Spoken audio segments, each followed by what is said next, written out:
Next week in the dreaded Lurgi, a look at how illnesses and treatments differ greatly from generation to generation and from country to country, influenced by politics, money and fashion.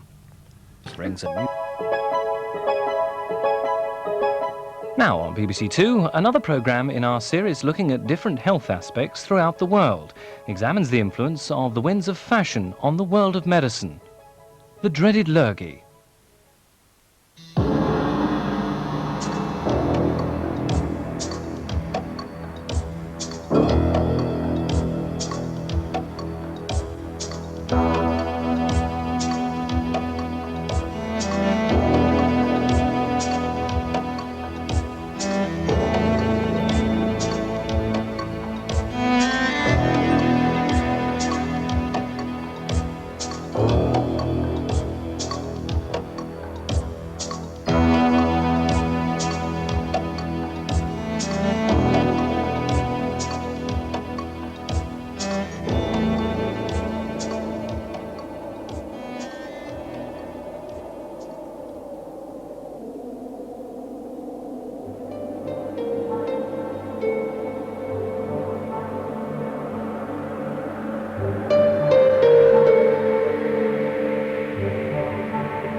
Bessie Harper died recently.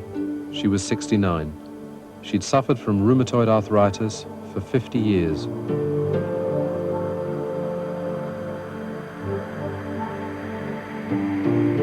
In that time, she had a variety of treatments. In the 30s, she was put on a diet of liver sandwiches in the hope that the vitamin B12 would help. It didn't.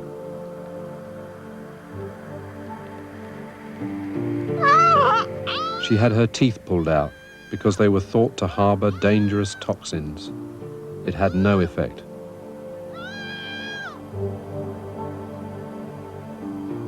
In the 50s and 60s, she was injected with iodine and steroids. By the 80s, she was on 9 different drugs, some with severe side effects. The last time I visited Bessie as her general practitioner, she was lying on the bed and she looked up at me and asked, would I have been as well just to stick with aspirin? And I don't know the answer. Rheumatoid arthritis is still a mystery. Doctors don't know what causes it, and they don't know how to cure it. Each era throws up new and fashionable treatments which are quite quickly replaced by even newer and more fashionable treatments. Real progress is frustratingly slow, and rheumatoid arthritis is not unique. The number of conditions that can be cured are vastly outnumbered by those that can't be cured. We can't cure heart disease, most forms of cancer, strokes, multiple sclerosis, Alzheimer's disease, motor neurone disease, asthma, chronic bronchitis, hepatitis, glomerulonephritis, AIDS.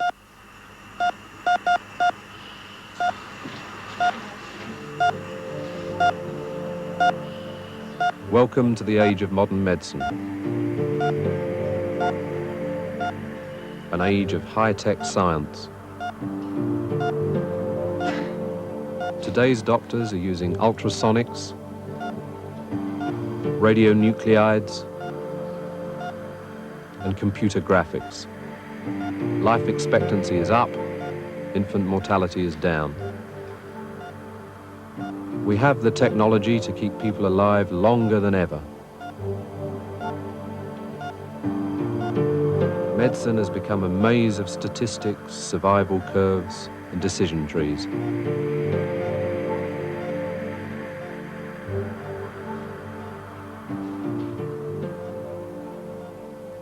But this isn't the whole story. Despite the sophisticated machines and scientific razzmatazz, much of what doctors do today is still based on tradition, guesswork and faith. How are you feeling today? Diagnosing and then treating a patient remains an art as much as a science.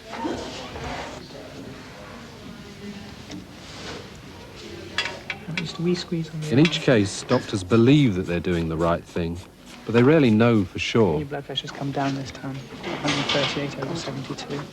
There are very few certainties. Okay, it's clear when somebody's broken their leg, they've broken their leg. But for most diagnoses, diabetes, problems with their prostate, whatever it might be, it's a probability of what is wrong and a probability about whether the treatment is appropriate or not. If you're a doctor, what do you do? Where there's a clear indication for something, you do it. That's easy. And where there's a clear evidence that you shouldn't do it, then you don't do it. But there must be an area of uncertainty in the middle. For almost any question, there's going to be an area of uncertainty. What do you do? Not so bad. Doctors often have to make split-second decisions. Where's the problem? Do we operate? Which drugs do we use? Give him some diclofenac. Get him on a monitor. And different doctors come to different conclusions based on their experience, personality and culture. Or just their mood on the day.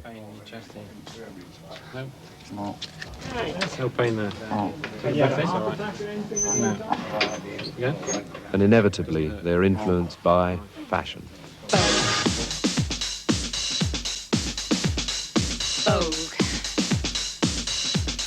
The latest trend, the newest theory. Ideas which are all the rage one moment, but look pretty silly the next. John Brown was a well-known 18th century doctor. He decided that all disease was the cause of either too much stimulation or too little. The solution was simple, massive doses of opium or whiskey. The theory became fashionable and was applied throughout Europe. Unfortunately, it was not a success. It's said to have killed more people than the French Revolution and Napoleonic Wars combined.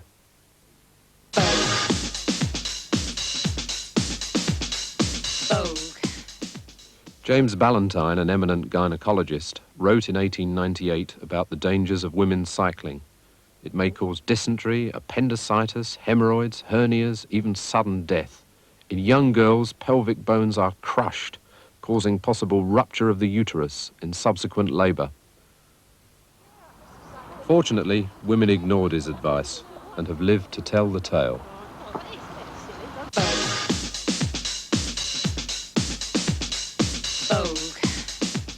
Sir Arbuthnot Lane was the most famous surgeon of the 1920s. He invented a drastic operation to cure constipation. This involved cutting out most of the patient's colon. The operation was declared a great success and was widely copied by other surgeons. But Sir Arbuthnot never followed up his patients. If he had, he'd have realised he'd consigned them to a life of chronic diarrhoea. It's easy to laugh at those old treatments, but we shouldn't laugh too loud. Those doctors were not quacks. They believed in their treatments and were convinced that they were better than what had gone before. Just like doctors today.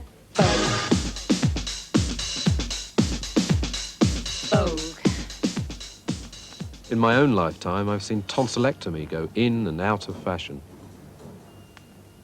When I was a boy, doctors recommended it for most children with chronically inflamed tonsils. But in the 60s, its popularity declined in the face of public concern. Today, only severe cases are referred for surgery. The decline in tonsillectomies created what could be thought of as a professional vacuum, a gap in the workload of a particular group. And it's got to be remembered, of course, that each medical specialty, quite understandably, has its own territory or empire that it wants to defend and usually to enlarge, so that if one of its major reasons and for being and one of its major activities declines, that needs to be replaced with something else. This is exactly what's happened. The ENT surgeons who were previously removing tonsils have now discovered glue ear. Good. I can see that there's quite marked scarring of the eardrum.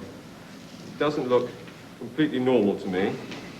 Glue ear is a condition that causes mild hearing problems in some children. And I think in this case... Very rare 40 years ago, surgery for glue ear is now the most common operation carried out in Britain. Good. Is this the result of new medical development or just another fashion? The operation is currently very fashionable. There have been several studies looking at its effectiveness, and what those studies show is that whilst the children with the most severe disease are benefiting from the surgery, there are a whole lot of other children who are having the operation who gain very little or no benefit. In other words, it's being used inappropriately in those children.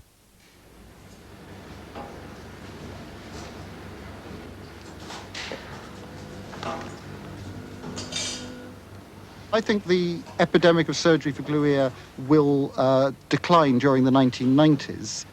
This is based on the fact that there have been two previous epidemics of surgery for glue ear, and each of those lasted about 30 years. This one started in the 1960s, so one could hazard a guess that it might decline in the 1990s. Fashion in surgery is very dangerous. Fashion, Vogue, it's the flavour of the month. These are the last things that should determine what is done surgically. And it is true, there are Vogue operations.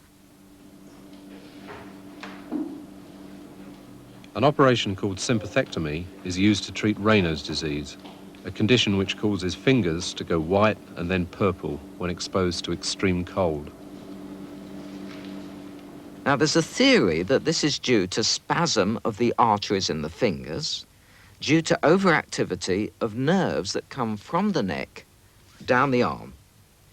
So that's the theory, and the therapeutic consequence of that theory is to divide these nerves in the neck. Well, it makes a nice plausible story. The problem is the operation doesn't work. People having this cut here still continued in the same way, as if they don't show any gratitude to the surgeon. Well, this is an example of the theory continuing to dominate the data, whereas it should be the other way around. Data should lead to the refutation of a theory. If you look at common surgical operations, and by that I mean surgical operations for essentially benign conditions, like hysterectomy, prostatectomy, cholecystectomy, removal of the gallbladder, that is, operations for piles, and also things like coronary bypass, artery grafting. If you look at such operations as that, and that's not terribly benign, of course, you find that between countries there are massive differences in the propensity to do these operations. And if you look at the rates as they are recorded in national statistics, you find 3 or 4 or 5-fold differences. In Sweden, women are 3 times more likely to have a hysterectomy than in Denmark. In Singapore, babies are 4 times more likely to be delivered by caesarean section than in Czechoslovakia. In Australia, you're 5 times more likely to have your appendix removed than in Norway. In Italy, nearly all patients who come in with a heart attack are given nitrates just as a routine thing that dilates the blood vessels. In Denmark, very few of the patients who come in with an acute heart attack are given nitrates. Now, either the Italians are right or the Danes are right, but they can't both be right. Presumably there was a strong figure in Danish medicine and a strong figure in Italian medicine who formed a particular opinion and led the entire profession in this direction or that direction. In Germany, low blood pressure is regarded as a serious problem, treatable with 85 different drugs. In Britain, it's not even recognised as a disease. The Germans don't really have lower blood pressure than the British. It's just that their doctors worry about it more. The national fashions are different. The British have long been obsessed with their bowels. The French are preoccupied with their livers. The Americans with their hearts. New technology is meant to make medicine more objective and eliminate the play of fashion. In fact, it can have the opposite effect. An exercise ECG is a test for heart disease. It is now so common that patients with any sign of the disease are likely to be tested. Just going to make make it slightly faster for you and also move the gradient up, so it's going to be a little bit harder for you. Okay. Okay? Yeah, fine. A fashion for early screening may seem eminently sensible, but the real picture is more complex. Screening is fashionable, and there's a lot of misconceptions about it. I think the public, and to some extent quite a lot of members of the medical profession, believe that screening is the answer to many problems. The idea that most diseases can be picked up at an early stage and be treated before they've developed. In practice, there are actually very few, or relatively few, instances where screening is justified. The problem with screening is that the tests throw up a lot of spurious results. Doctors find it hard to know which are relevant and which not. One trial showed that the exercise ECG is only 20% more reliable as a way of diagnosing heart disease than tossing a coin. The ECG is not unique. Most modern tests have the same problems. I'd like to take off your gown. Just pop that up here. Right, what I'm going to do is take 4 pictures of both of your breasts, 2 of each one. We'll start off with the right one. You just rest yourself on there. Mammography, testing for breast cancer, is very much in vogue. The government has recently established a nationwide screening program. But mammograms are notoriously unreliable. As many as 80% of positive results can turn out to be false alarms. Obviously, if someone has an abnormal result, they're going to assume it's cancer until proved otherwise. And dealing with those kind of fears is quite difficult, because you can't say to a patient, it's fine, don't worry about it, because until you've actually had the further tests, there's no way of knowing that. And therefore, we're actually creating a problem which may not have been there in the first place. It's been estimated that for every 1 death postponed by mammography, 18,300 women have to be screened at a cost of £214,000, figures that are rarely quoted in the calls for more screening. Few doctors today are trained in the history of medicine.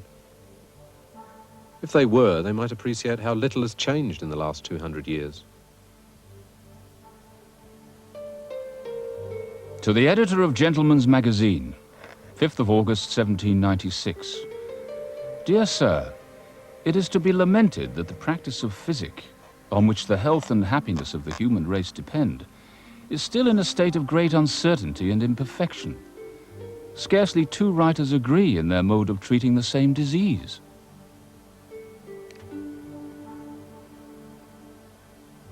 The hypotheses of preceding ages are constantly exploded, and new theories daily proposed, which after some years will most probably give place to others equally transient.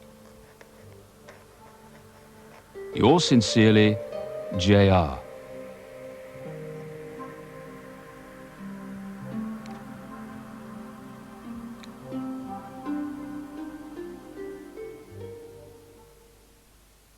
In the 18th century, doctors thought of disease as a kind of overall imbalance within the body.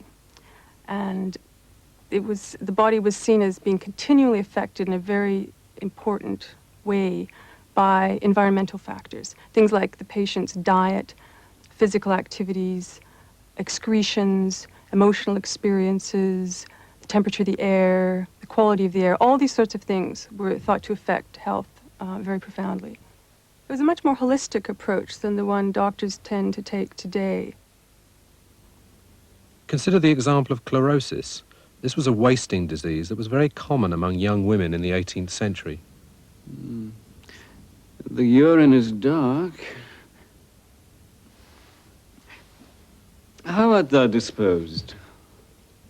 I have a languor, sir. My spirits cannot be disturbed. What dost thou eat? Doctors of the time called chlorosis the virgin sickness, to be cured by a change of environment, diet, or love life. Tell me, miss, how regular are thy courses? Irregular, sir. Less frequent than the moon. In the early 19th century, doctors started to get very interested in postmortems, basically opening up the bodies of their patients who died in the hope of finding clues about the processes by which their diseases had killed them. They began to pile up a lot of evidence showing that many diseases could be linked to a specific organ or to a particular kind of tissue.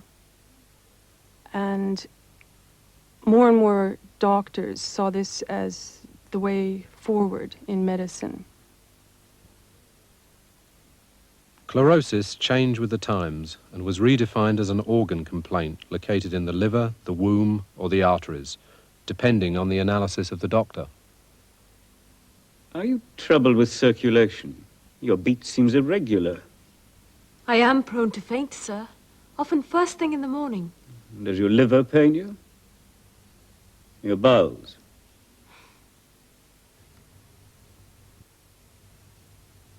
By the end of the 19th century, there had been another shift in medicine, the rise of laboratory medicine.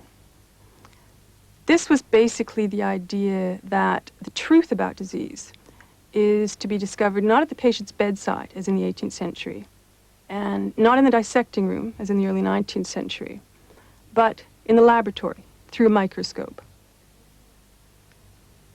This was the era of cell theory and bacteriology. There was tremendous interest in inventing methods of diagnosis that could be considered objective, methods based on measurement, counting, testing by machines, this sort of thing. It became routine to analyze the various constituents of the blood, for example. In keeping with the vogue, doctors had another rethink. They now decided chlorosis was a form of anemia. I'm sure we'll find you have anemia, my dear. Not enough iron in the blood. Are you eating well?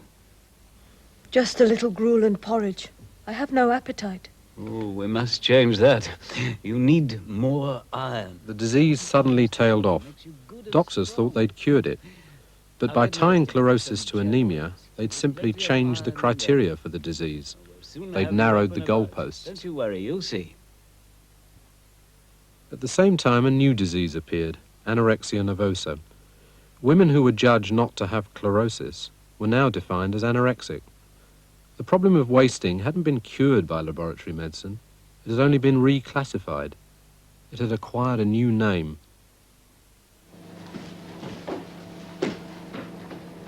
It's hard to say which historical period we are in today. On one hand, the advance of laboratory medicine has carried on apace, but at the same time, people are disillusioned and are looking back to the past for inspiration. It's interesting, in the midst of all this high-tech medicine, there seems to be considerable reaction against it.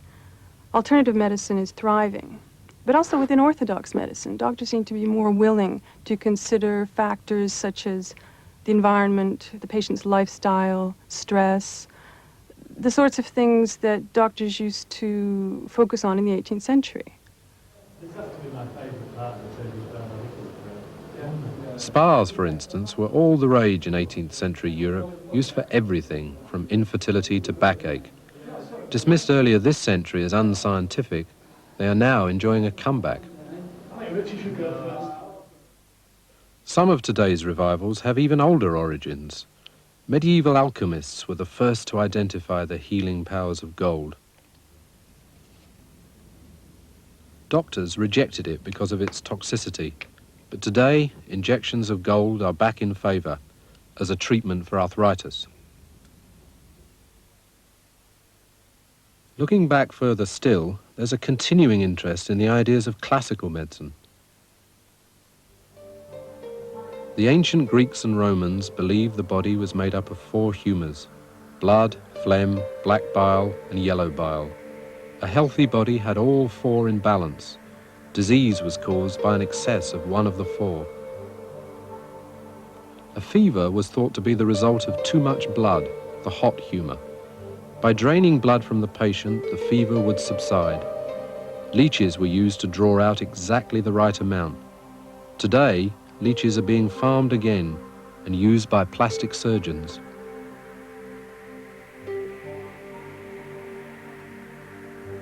A cold was thought to be caused by a build-up of phlegm, the cool and dry humour. The cure involved taking something to purge the body of its excess phlegm. In ancient times, this would have been hyssop or sea squill.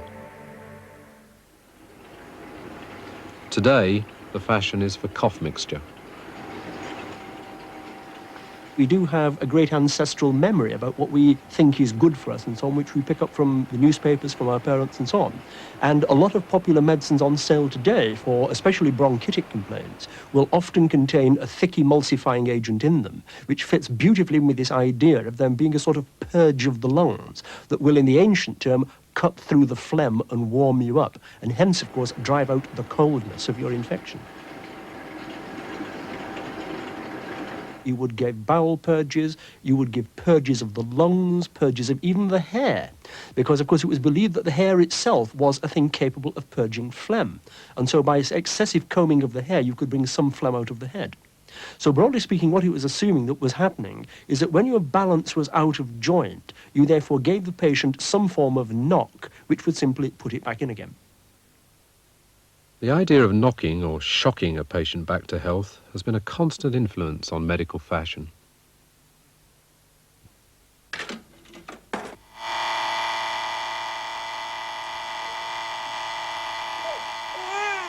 In the 19th and early 20th century, shocking took on a new meaning with the discovery of electricity.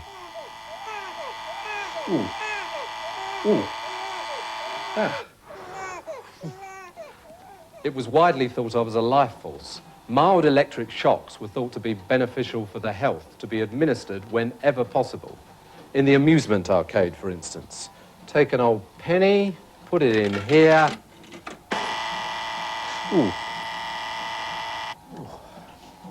More seriously, doctors used electricity to treat everything from arthritis to strokes. They used it to treat constipation by inserting an electrode into the patient's anus. This barbaric process had a scientific-sounding name, rectal Faradization. And if people wanted to, they could give themselves shocks at home using a machine like this.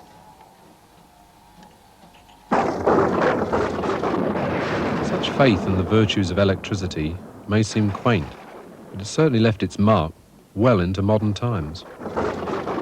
In psychological medicine, of course, in the 1950s and 1960s, shock therapy was a very, very popular course here, where you would actually put the patient into a souped-up version of an electric chair.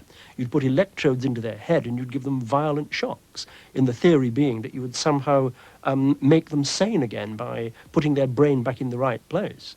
But on the whole, of course, it is really the medicine of utter desperation. You don't know what's wrong with the person, so let's try giving them a knock or a kick or a shock.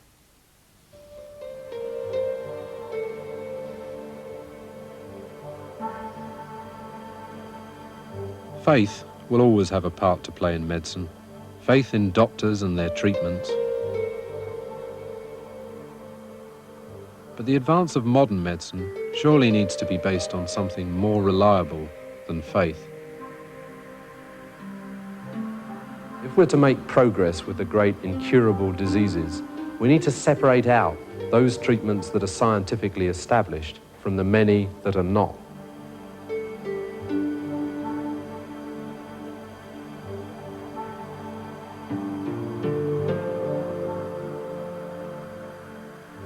That's easier said than done. There are some 25,000 biomedical journals publishing literally millions of articles every year. And each year there are more. This is a list of all the articles published in medical journals in 1952, the year that I was born. This is the list for 1989, and much of it is clutter. Half of these articles will never be referred to again by anybody. Unfortunately, more information is not the same as more wisdom. Too much of the research published in journals is spurious or questionable. Too few studies are supported by good, randomized trials.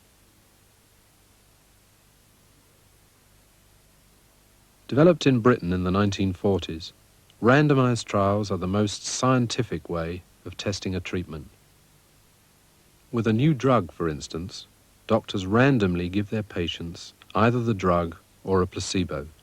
Neither patient nor doctor knows which is which, and independent researchers then evaluate the results. Sometimes these confirm what doctors already thought. But just as often they reveal something surprising, as with recent trials examining the effect of aspirin on heart disease. Aspirin prevents the blood from clotting, it thins the blood if you like. Should aspirin be used in the middle of a heart attack? People thought, well, surely this is too weak a treatment to be effective in the middle of a heart attack. The clinical trials were done, and again, very clear evidence, aspirin definitely saves lives. Half an aspirin is enough, you don't need any more than that. Half an aspirin and then half an aspirin a day for a month.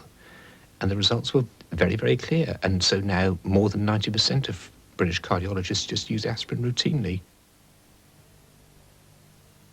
Theory alone cannot tell what works and what doesn't. We know that the differences to be measured are either a small benefit, a small hazard, or no material difference. And the only way you can sort that out is by really large, strictly randomized trials. Trials of the patient's friend. Randomized trials are now standard practice for all new drugs. But in other areas of medicine, they are still rare. You can't introduce a drug onto the market in this country or in America without it going through very tough regulatory control and trials and the FDA and the drugs committee here. But a surgeon can wake up in the middle of the night and have a brilliant idea for an operation and do it the next day. There's virtually no control. So I think there ought to be a regulatory control of novel operations in the same way there is for drugs.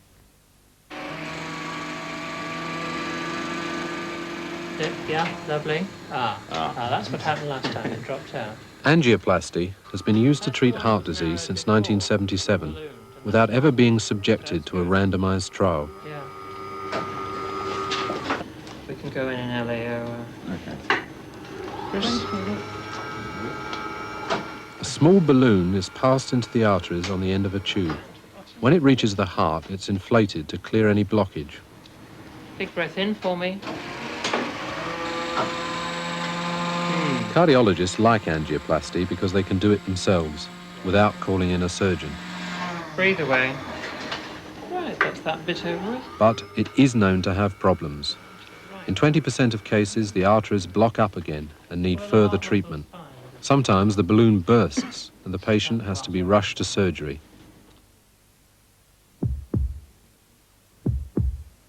Pressure to test the treatment has mounted and, after 14 years, British, American and European trials are finally underway. But setting them up has not been easy. Patients feel uncomfortable about taking part. If you see 100 patients that you might include in your trial, what proportion are willing to go into the trial? I can't give you a precise figure because it varies terribly from centre to centre and depends on the way the patients are approached, but it would probably be less than half might be prepared to accept the randomisation.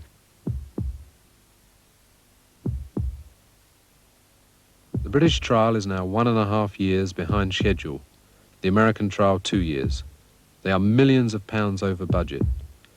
But at least angioplasty is now being evaluated. There are plenty of other treatments which doctors have simply refused to subject to randomised trials. An operation is about to take place, but no surgical instruments will be needed, so the patient doesn't have to go through all the trauma of surgery. Kidney stones can now be broken up by high-intensity sound waves from something called a lithotripter. No incision is necessary.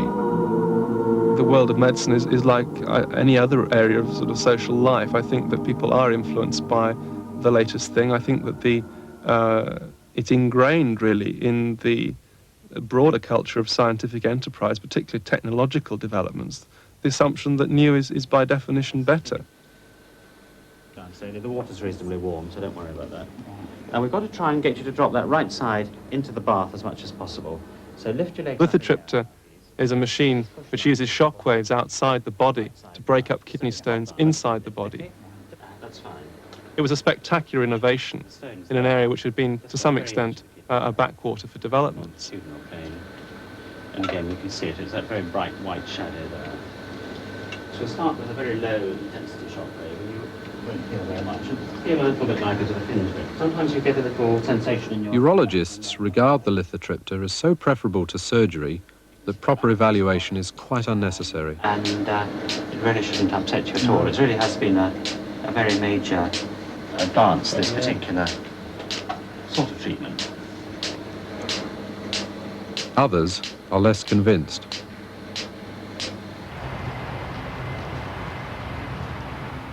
When the first lithotripter was installed in Britain at St Thomas's Hospital, a research team wanted to carry out a randomised trial, comparing it with a new surgical technique. The Department of Health approved the idea, but a panel of top urologists blocked it. They argued that it wasn't ethical to do a randomised controlled trial on the basis that lithotripsy was self-evidently superior. And our proposal for a randomised trial was turned down. And so we were left with a situation in which two new technologies were being used in the NHS, and yet there were no proper comparative studies at that time. Many major hospitals now have a lithotripter, but there still hasn't been a proper trial. The only evidence that exists comes from short-term, non-random studies. It's actually breaking up surprisingly quickly. But even this has been enough to give grounds for concern. It's clear that there are some patients for whom it's not suitable, and that there are questions now arising from American research about the consequences of the shock waves on the kidney and the effect that it might have on blood pressure, which would obviously be a very important clinical adverse effect of lithotripsy, but it hasn't shown up in the short-term follow-up. It wasn't even so much that we were arguing that they shouldn't invest. What we were arguing was that there should be an appraisal. And in fact, that, you know, if the benefits are so self-evidently better, then let's demonstrate that as soon as we can. And then we can have confidence in diffusing the technology throughout the system.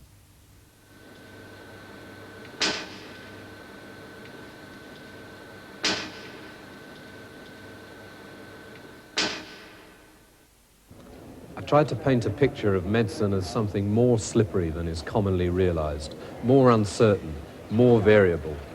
Even if we were to increase tenfold the amount we spend on medical research, we would still be only scratching the surface.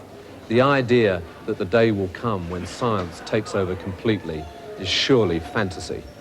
I think medicine will always, to a certain extent, be governed by fashions and changes in society, because it's very unlikely that medicine will ever be absolutely 100% sure of itself in a number of fields. And therefore I think this problem will continue, and as progress goes on and becomes more advanced and faster, we have to be even more sure of ourselves and more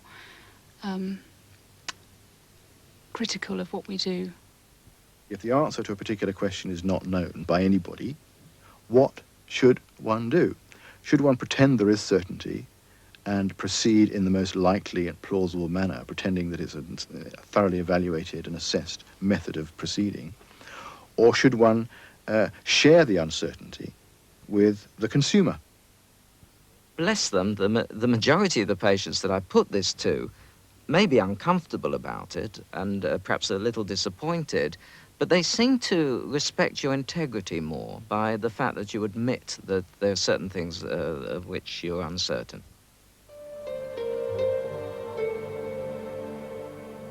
Medicine's latest grand project is to map all 3 billion units that make up the genes in a human cell. Its supporters argue that this will give us the answer to all disease. Really? Haven't we been promised this before? Genetics is clearly today's favourite fashion. Will it still be the vogue in 50 years' time?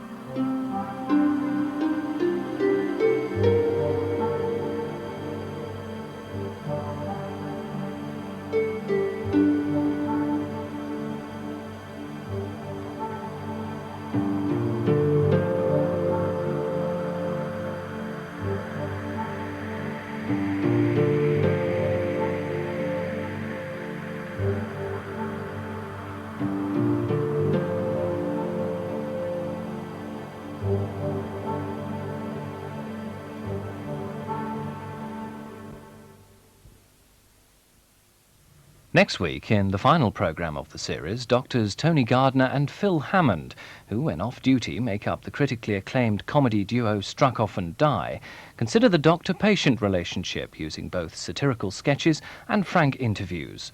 Just Practising is the dreaded Lurgi next Tuesday at 9:30. Goes on in real brains. Time